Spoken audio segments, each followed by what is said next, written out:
दुनिया में राम का जन्म, भविष्य का नायक। इधर अयोध्या में भगवान विष्णु राम के रूप में जन्म ले चुके थे। वे बचपन से ही विशिष्ट थे, धर्मप्रिय, सत्यनिष्ठ, साहसी और दयालु। हनुमान जी को इसकी कोई सूचना नहीं थी, पर प्रकृति की हर शक्ति यह जानती थी कि दो महाशक्तियों का मिलन होना है, एक वायु का पुत्र और एक धर्म का अवतार। 10 पहली मुलाकात का संकेत, माता की अनुभूति। एक बार अंजना माता ने हनुमान जी से कहा, बेटा, तुम्हारे जीवन का सबसे बड़ा कार्य अभी शुरू नहीं हुआ है।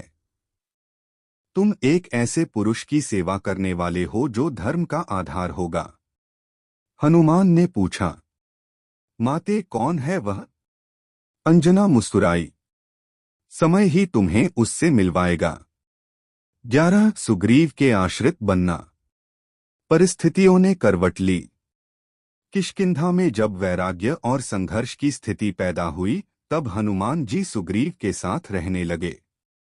वे सुग्रीव के मंत्री, सलाहकार और रक्षक बन गए। वे जानते थे कि सुग्रीव के जीवन में परिवर्तन तभी आएगा जब उन्हें कोई धर्मप्रिय और न्यायप्रिय सहायक मिलेगा। और वह समय अब आने वाला था। 12 राम और लक्ष्मण का वन में आगमन। सीता हरण के बाद राम और लक्ष्मण वन में घूमते हुए पंपा सरोवर के पास पहुंचे।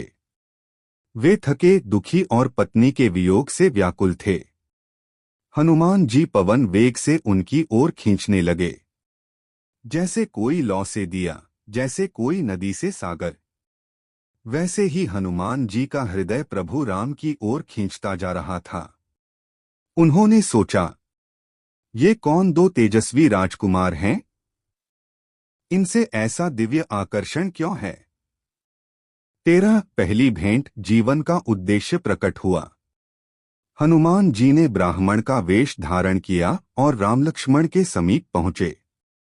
जैसे ही वे बोले, राम चकित होकर लक्ष्मण से कहने लगे, लक्ष्मण, देखो, यह वानर नहीं, विद्वान है। इसकी वाणी शुद्ध है, ज्ञान गहरा है। ऐसा बोलना केवल वही जानता है जिसने वेद शास्त्रों को आत्मसात किया हो। हनुमान बोला, आप कौन हैं प्रभु? किस उद्देश्य से इस वन में आए हैं? राम ने उत्तर दिया, मैं राम हूं, अयोध्या का राजकुमार, सीता का पति। वन में सीता का वियोग मुझे यहां खींच लाया है।